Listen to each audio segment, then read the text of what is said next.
In December 2024, someone shot and killed the chief executive of America's largest health insurer. He was gunned down on a Manhattan sidewalk in daylight in one of the most surveilled cities on Earth. Police called it a brazen, targeted attack and launched a massive manhunt. But the part nobody in power saw coming wasn't the shooting. It was what the country did next. On the shell casings, the shooter had carved 3 words: delay, deny, depose, a dark echo of a phrase the insurance industry itself has used for decades. Delay, deny, defend. Within hours, that detail was everywhere, and the public reaction was not what you'd expect after a killing. Polls found a majority of Americans believed that denied claims and insurer profits had contributed to his death. Among younger people, a plurality said the killing was, on some level, acceptable. And that reaction is the real story here, because it reveals a generation that feels it has screamed into this system for years and been answered with hold music. This is not a story about one man on a sidewalk. It's about what an entire country was actually screaming about. You know the feeling, even if you've been lucky so far. You pay your premium every single month, without fail, often more than your rent. You do everything right. And then the day comes that you actually need it. You get sick, or your kid does, or your parent falls. And the company you've paid for years looks at the bill and says one word: no. Here's the thing you have to understand to make sense of any of it. American health insurance is not broken. It is working exactly as designed. Because an insurer doesn't make money when it pays your claim. It makes money when it doesn't. Every dollar it can delay, deny, or simply exhaust you into giving up on is a dollar that becomes profit. The cruelty isn't a bug in the system. The cruelty is the business model. Lawyers even have a name for the playbook: delay, deny, defend. And here is how it runs, in that order. First, they slow everything down with paperwork and holds, betting you'll get tired. Then you deny, often for reasons that make no medical sense. And if you dare to fight back, you defend, burying you in an appeals process designed to outlast a sick person. Run the clock long enough, and a lot of people simply stop. Some because they give up. Some because they die first, and they say no constantly. On plans sold through the federal marketplace, insurers denied roughly 1 in 5 in-network claims. 1 in 5. For care from doctors, they themselves approved. And here's the number that makes the whole machine run. Of all those denials, patients appealed less than 1% of them. They are betting, correctly, that you won't fight, that you don't have the time, the energy, or the strength while you're sick. The denial isn't the end of a conversation. For almost everyone, it's the whole conversation. So how do you deny that many people? You stop pretending a human is looking. An investigation by ProPublica found that the insurer Cigna built a system, its own staff, called PXDX. In a single 2-month stretch, Cigna doctors rejected over 300,000 claims, spending an average of about 1.2 seconds on each one. They weren't reading the files. They couldn't be. One doctor could reject 60,000 claims in a month with a digital signature. Your medical care, your doctor's judgment, denied in less time than it takes to read this sentence. A former Cigna doctor described the whole job in 5 words. We literally click and submit. Here's what that looks like when it lands on a real person. Nick Van Terheiden's doctor ordered a routine blood test, and it came back confirming exactly what the doctor suspected: a vitamin D deficiency. Cigna denied it anyway, stamping it not medically necessary. So, Nick appealed, and he kept appealing for 7 months, until an independent reviewer, someone who actually opened the file, ruled the obvious: the test was justified, and without treatment he was at real risk of his bones breaking. Nick won, but only because he had the time, the medical knowledge, and the sheer stubbornness to fight a giant corporation over a single blood test for the better part of a year. So ask yourself honestly, when you are sick, scared, and buried in bills, do you have that fight in you? They are betting you don't. And they are usually right. The largest insurer of all, United Health, allegedly went a step further. According to a class action lawsuit, it used an algorithm called NH-Predict to decide how much recovery care elderly patients were allowed. Meet one of them, a real man named Gene Lokken.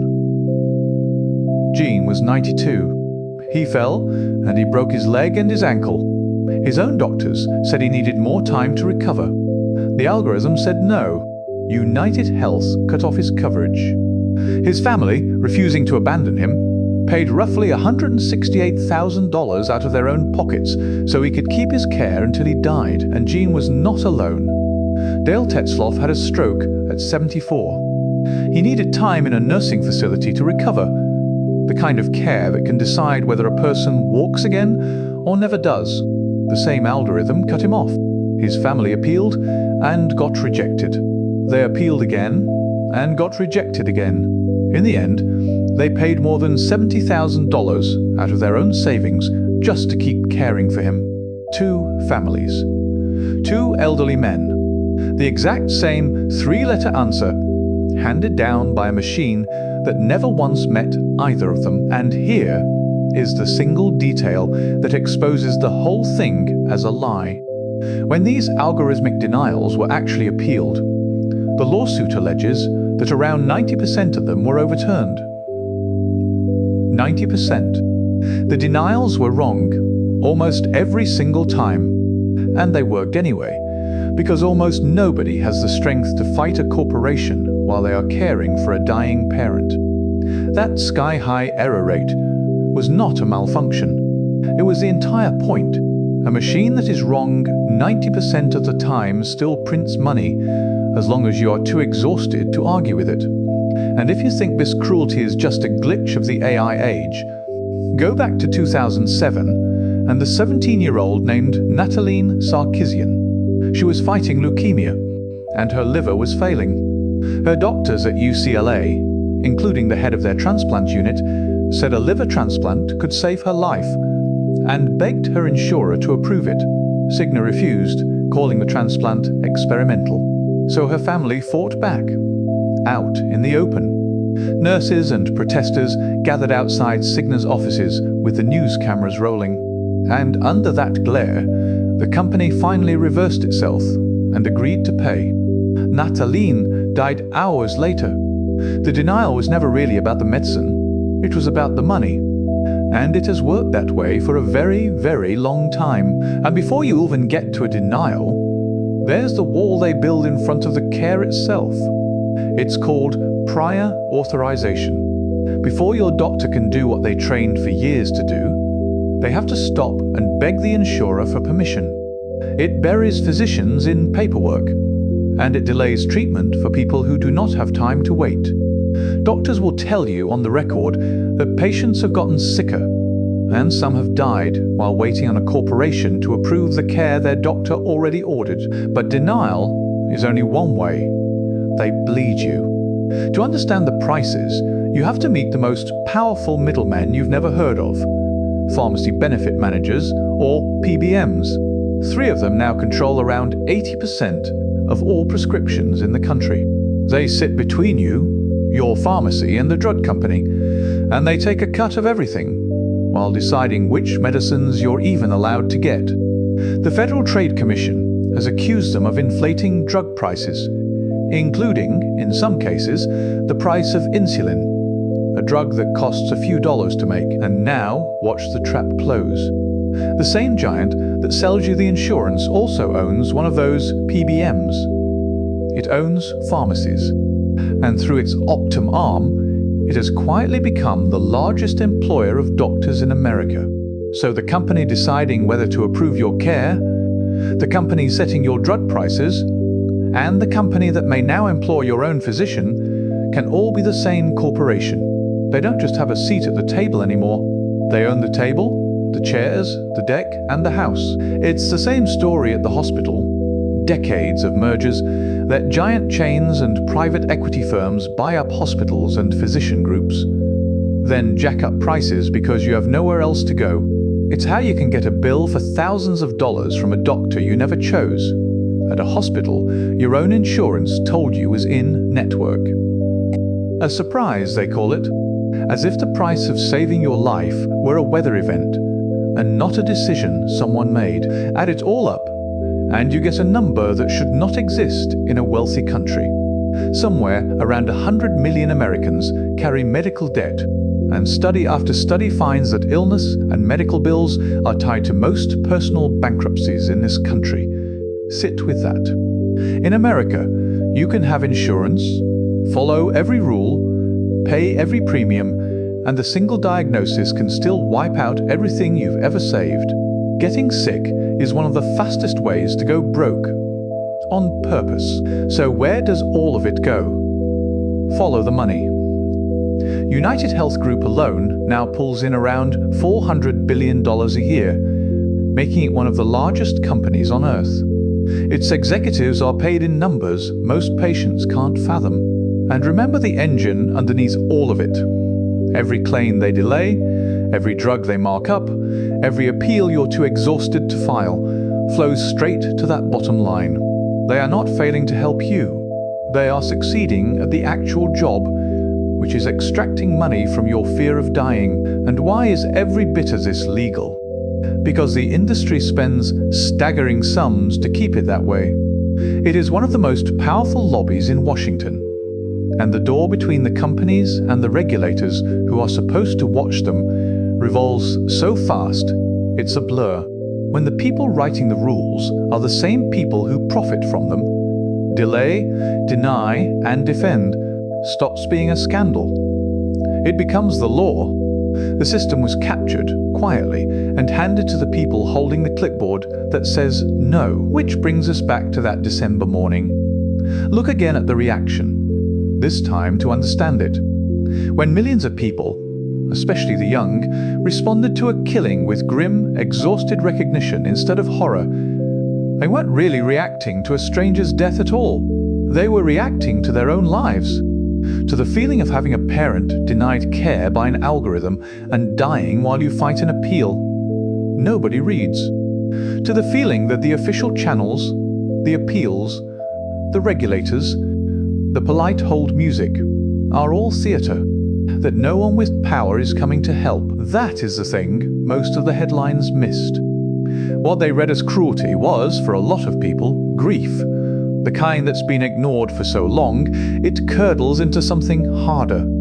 A whole generation watched the people they love get treated like line items, and watched everyone in charge shrug. And pretending that rage is irrational, instead of asking what created it, is exactly how you guarantee more of it. So, how do you actually fix this?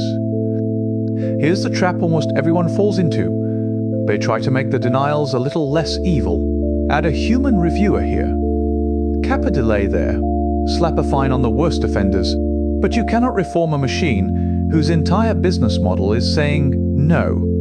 As long as a corporation makes more money by denying your care, it will always find a new way to deny your care.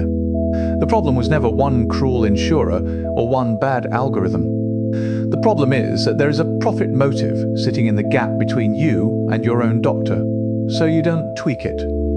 You remove it. The answer has a name, and most of the developed world already uses it. Single payer. One public fund, paid into by everyone, that covers everyone for life. The simplest way to picture it. Take Medicare. The program that already works for people over 65, and extend it to every single person in the country. And be clear about what that does and doesn't mean. Your doctors and hospitals stay private and independent. You still choose any doctor you want. In fact, you choose more freely, because the networks vanish. The only thing that disappears is the for-profit company, whose entire job was to stand between you and your care, hunting for reasons to say no. We don't nationalize the doctors. We fire the middleman, and before anyone tells you we can't afford it, look hard at what we already do. The United States spends more on healthcare than any country on the planet, roughly twice as much per person as Germany or France. And for all that money, Americans have the lowest life expectancy of any large wealthy nation by about 5 years. We are paying for a Ferrari and dying in the back of a Pinto. Read that again, because it's the whole point. We are already paying for universal healthcare. We're just not receiving it. The money isn't missing. It's being eaten by denials, by armies of billing clerks, and by profit. We spend around 5 times more per person on pure administration than peer countries do. That is money that buys exactly 0 medicine, and here's what all that extra money buys us. Almost nothing. We don't just overpay and break even. We overpay, and we come in last. An American today can expect to live years fewer than someone in Japan, France, or Italy, countries spending roughly half of what we do. And to be clear, this is not because American doctors are bad. They are among the very best in the world. It's the machine wrapped around them, the one chasing profit instead of health, that drags the results down to dead last. More money in, shorter lives out. That is not a system failing by accident.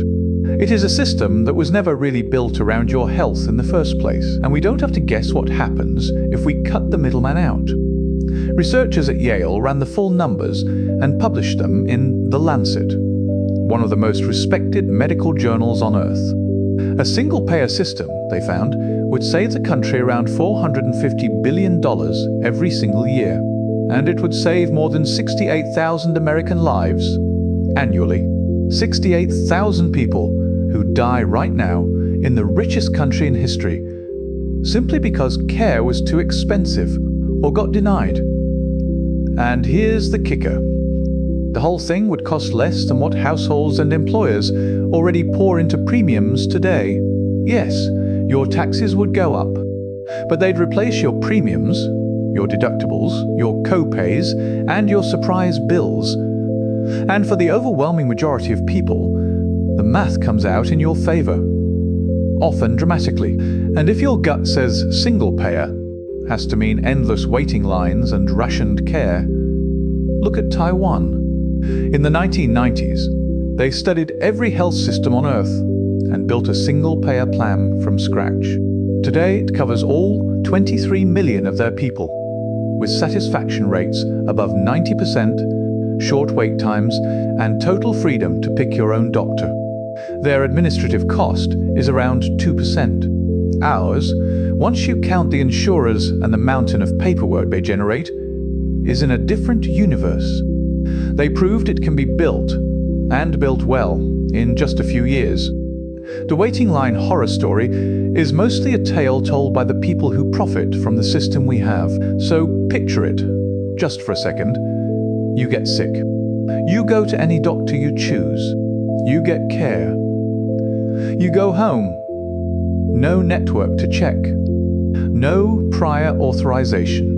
No claim killed by an algorithm in 1.2 seconds. No appeal that nobody reads. No bill that detonates your savings.